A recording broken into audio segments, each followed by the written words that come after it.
Welcome to the first video of this channel. In this video, we will see how you can register your own company.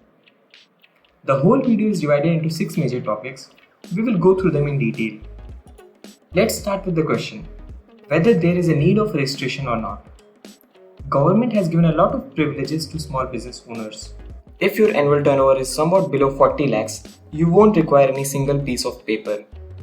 But there are a few exceptions as well.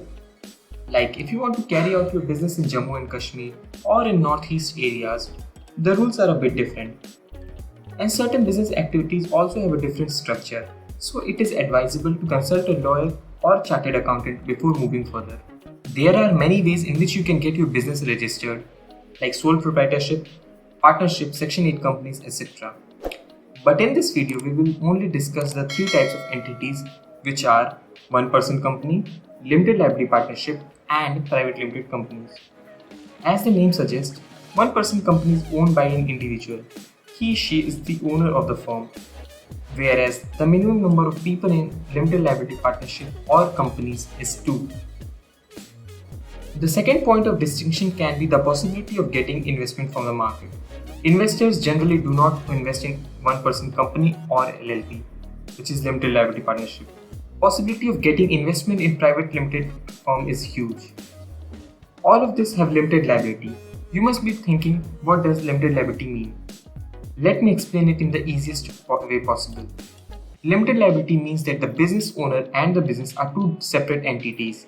Suppose you have invested only 10,000 in your company and somehow your company made a default of 20,000. Then you are only liable to pay 10,000. You and company are 2 different entities. More details can be seen on the table. Legal rules and regulation in LLP is very less as compared to one-person company or private limited. Let me tell you guys the meaning of perpetual succession. Perpetual succession means that the company will continue to operate even if the original founders of the companies are gone. New directors get appointed and company will continue to function. Now, let's come to the third part of the video. The person aspiring to start a business must have documents like PAN card, Aadhaar card, and some utility bill in his name. All the form of businesses somewhat have same document requirements. And if you are using your own house as the office, then you don't need any document for office registration.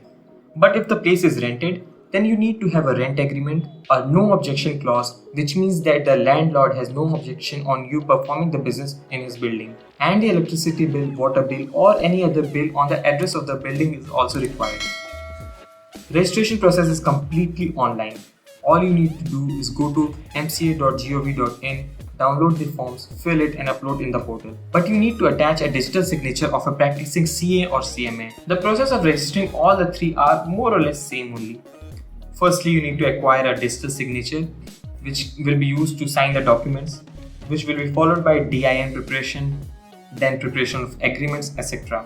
We will discuss these in detail in the upcoming videos. Next part is the post-registration compliances. After a company is registered, there are certain tasks that you need to fulfill. First one is opening a current account. For opening a current account, you can approach any local bank. You need to get a GST registration as well. You can easily get it from website gst.gov.in.